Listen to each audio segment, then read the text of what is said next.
um, most of Daddy's reading. Well, he read the Bible, as I said, and he read newspapers faithfully. But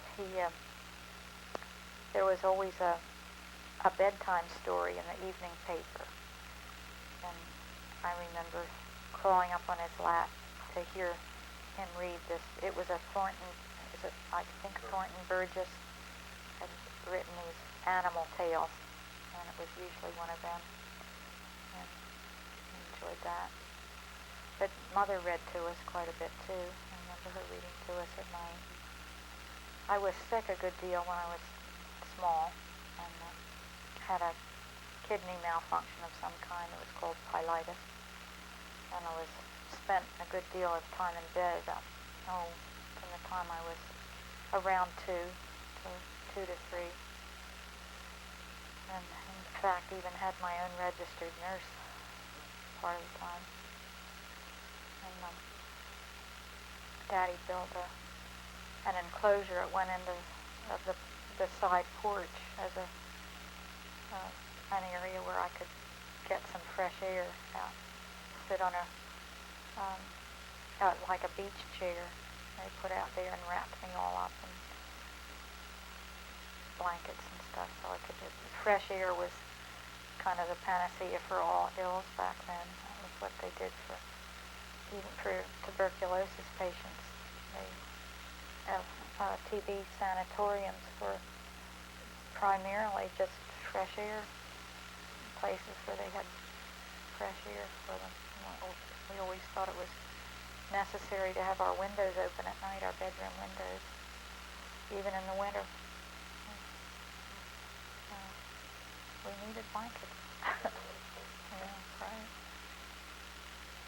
And, we had the porch chairs all around where we sat in summer evenings. I don't remember reading out there, but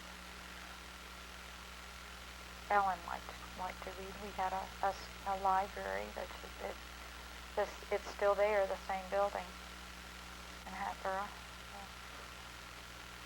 In fact, there was some festivity going on there when I was there this year. Bazaar of some kind. They used to have them regularly too. It was fun.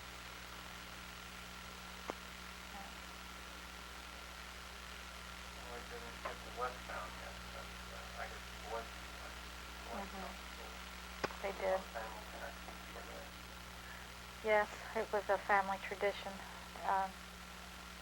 My grandfather and Mother's father had taught there briefly, I don't think for a very long time. In fact, his first wife had been what they called girls' governess, which would be like the girls' dean, I guess.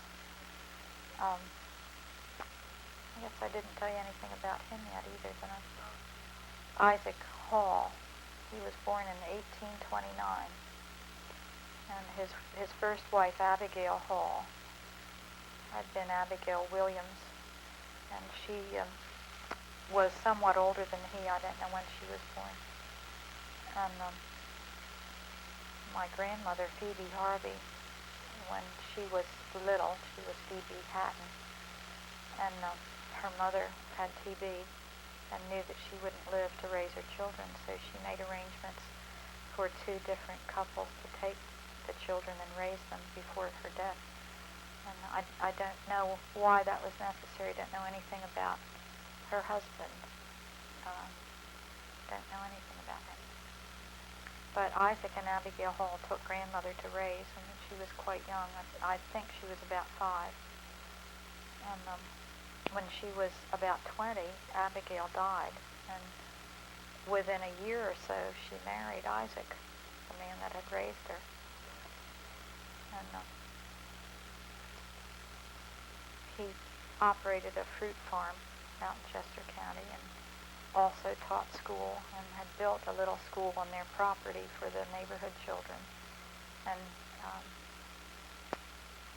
he and I think the yearly meeting paid for a teacher to come, and the teacher would board at their house. And take care of the school. Who were Eric and Annette's mother? Where Eric and Annette's grandfather went. Oh. Yes. Fred Steiger went there. Same school. And let's see, and then grandfather also had raised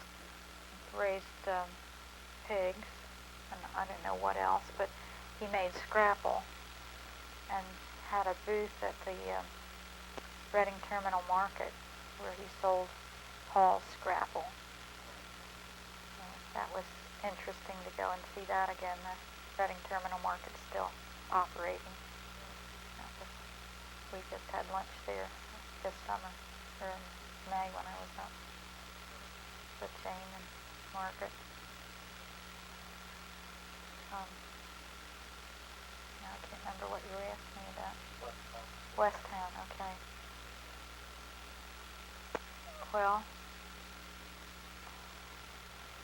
both mother and her brother and my father went there to school. I don't know that she was ever a boarding student. It was a boarding school, but grandfather had died by that time. He died in 1902. Mother graduated in 1909, and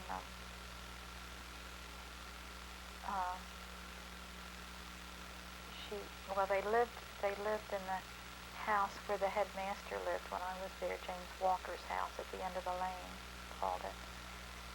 And then she couldn't make a living. Grandmother was doing sewing, making what they called waists or blouses for the girl students.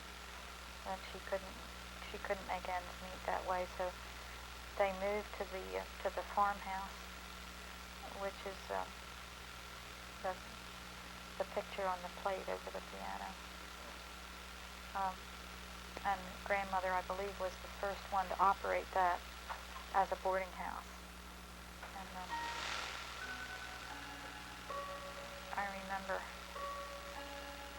Mother talking about churning ice cream for the guests in the summers at the farmhouse, and that was quite a job to churn a 5-gallon ice cream churn of ice cream. She developed her biceps doing that. But it was a family tradition, and all 4 of us went there, and we used to go there. It wasn't new to us because we had gone every alumni day every year and had gone to reunions there for Daddy's and Mother's classes. Daddy graduated in 1908 and Mother in 1909. And then the boys, Bob graduated in 34 and Walt in 36, and Uncle Charlie went there too, and Aunt May, Daddy's brother and sister, and Uncle Charlie's children had all gone there.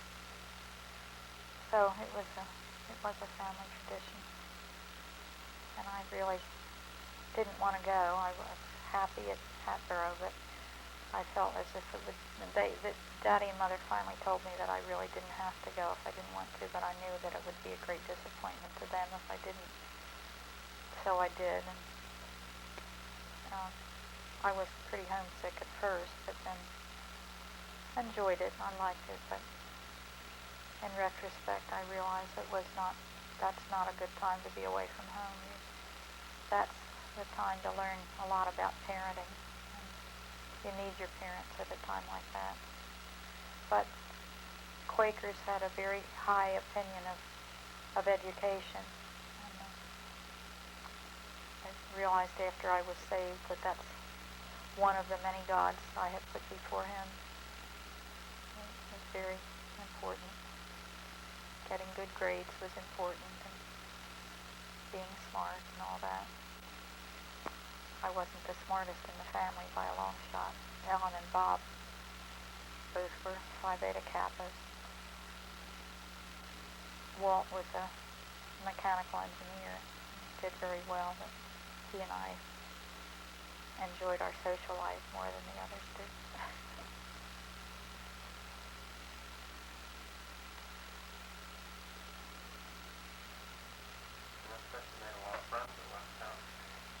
Yes. That's where you met Margaret. Yes.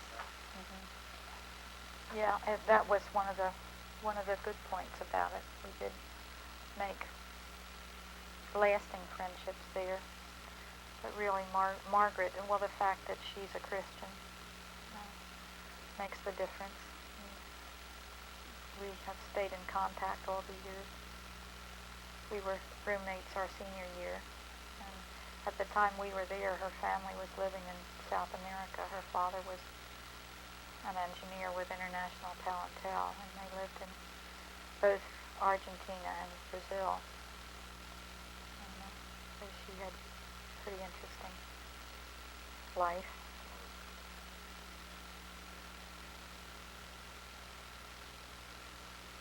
Continued to go to reunions there until we moved to Florida. You did? Yeah. Oh, for goodness sake. Oh, for goodness sake. Huh. Huh. Interesting.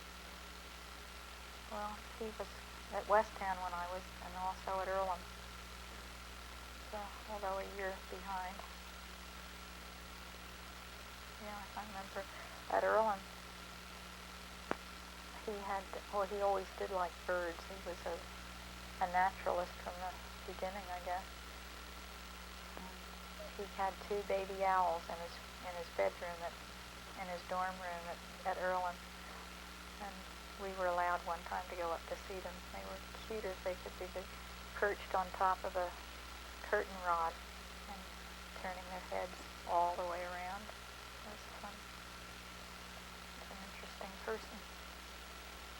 Your father always had Buick. Yes, he did. Have a rival With brother-in-law? with his brother, with Uncle Charlie. Uncle Charlie was a Ford man and Daddy was a Buick man. Daddy had 18 Buicks altogether, but he didn't. They were used until quite late in his life. His 18th Buick he named after his 18th grandchild, which was named. I don't remember his naming any of the others. But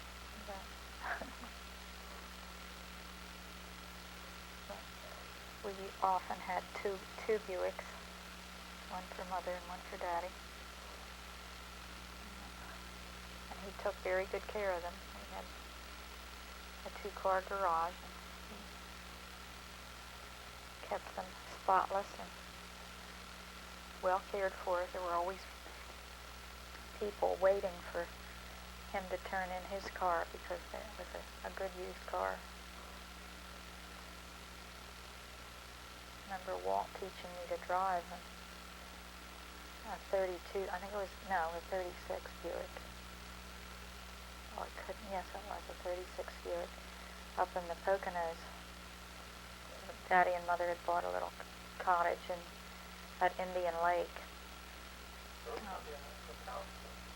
It was between Blakesley and Bear Creek.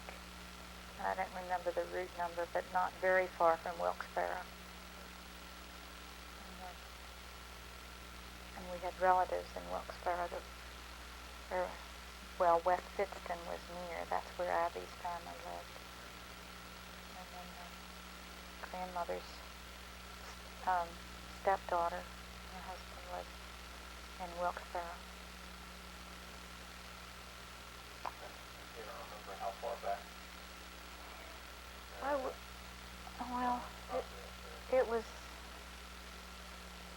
close to 1940, late 30s, I would guess, but close to 1940. And it was a nice little cottage. And must have had had a fireplace, right?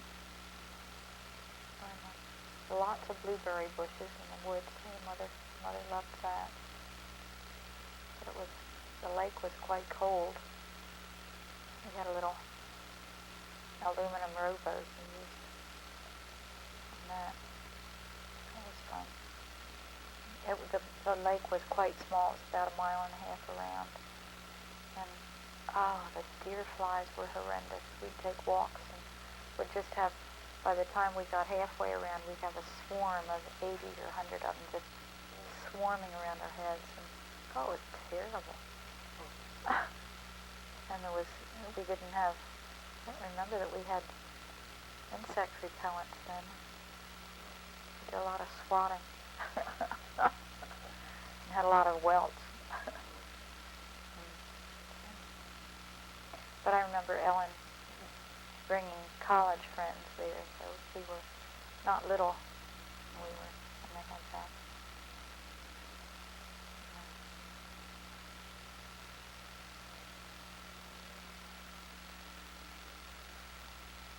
Well, you went to not only Earl, you went to Hood also. Yes, I did. I really, That's a big one, huh? I went to Hood first. I really didn't want to go to college either. I had so much fun at Westtown. I'd formed so many friends there that I just didn't want to go to college. But that was the thing to be done in our family. So, and some friends of ours had daughters that had gone to Hood. It is not now, but it was then a women's college. And I couldn't imagine going to a women's college, and I hated it from the beginning. It was, of course, during the war, right? Well, I graduated from Westtown in '45, so it was just following the war that I went to Hood. But it was a good school academically, but I was miserable there and very depressed. In Frederick, Maryland, it was. And I wanted to transfer to Cornell. They had a good home ec school there, and I was thinking I would do that, but I would have had to lose a semester somehow. I don't remember why. And then I don't remember how it was arranged, but I decided to go to Earlham, or it was arranged for me to go to Earlham instead, and that was probably a better place for me. Not as big. Yes, in Richmond, Indiana. It's a Quaker school. Not a girls' college. No, it was a co-ed. Much more to my liking. Yes, I did like boys.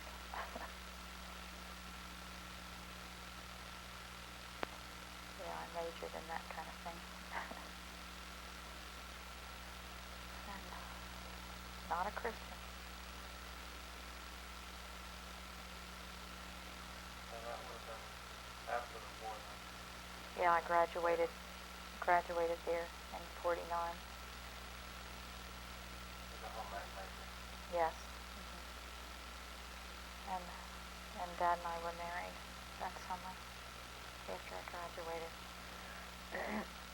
Ellen and Glenn were married the same summer. They in June, and Dad and I in August. And then we went to Tennessee, where Dad was in college at Carson Newman. Had our first little apartment there on South George Street, Jefferson City, Tennessee. Yeah. Quite a change of pace. Right. Very much. It's a fairly small house. It is. It's not very far from Knoxville, but maybe 30 miles. But we didn't have a car. We did a lot of walking. And we lived on Dad's GI Bill, which was $102 a month. And our rent was $55, but that included utilities. We had the second floor of a little widow's house. Mrs. Renfro. She was probably in her late 70s or early 80s. Wore a sunbonnet and wore rubber boots out in the morning. She loved her flowers. Her vision was not very good, and she had to get pretty close to her flowers to see them. We'd look out our kitchen window, and we could look down and see her in her sunbonnet and boots out inspecting her chrysanthemums. She was she still did her own lawn mowing and was a good cook. Cooked biscuits for breakfast and that kind of. She was a neat lady.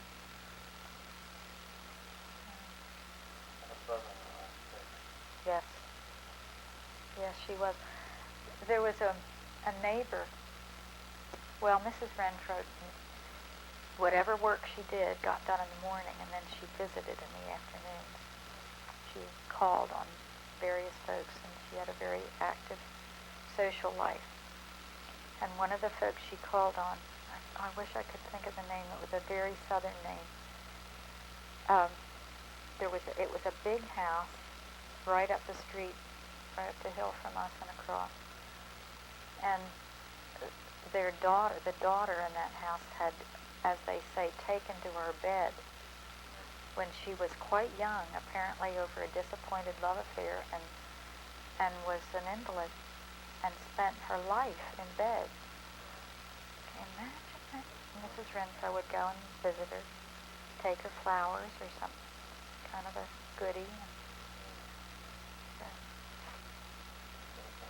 really wasted life, you would think. We went to the Presbyterian church there. The college was a Southern Baptist college, and it was very Baptist, and we, of course, weren't Christians. But we did like the Presbyterian church, and the minister and his wife there were really kind to us, and we took an active part in the church. But and they visited us, and the Yeltons. I can't remember his name. Her name was Bessie. And they were neat folks. We used to go to covered dish meals, and I remember one elderly gentleman at the church at one of the covered dish suppers. He told me that I was too good a cook to be a teacher. The waste of a good cook to be a teacher. So what subjects were you teaching at the time? Well, your dad wanted me to work, and there just wasn't much to do in that town except teach school for a woman. So I went back and got my teaching certificate, and I taught junior high and high school, and I was the science department, which was a laugh, but I taught general science and biology and chemistry. And high school? And junior high and high school, 7 through 12. And I barely managed to stay a few pages ahead. Bill thought I was going to have a nervous breakdown the first week. It was quite a test of my endurance. And how long were you there? Till I finished up school? Till Dad finished. I just taught 1 year. And by that time we were ready to move back to Pennsylvania, and you were on the way. I didn't work after that until we moved to Florida. That would have been about the time of the Korean War, wasn't it? It was 1951 that we left there. Well, Dad had... No, he was a veteran of World War II, and of course, by then was married and had a family, or on the way. So that was not a problem.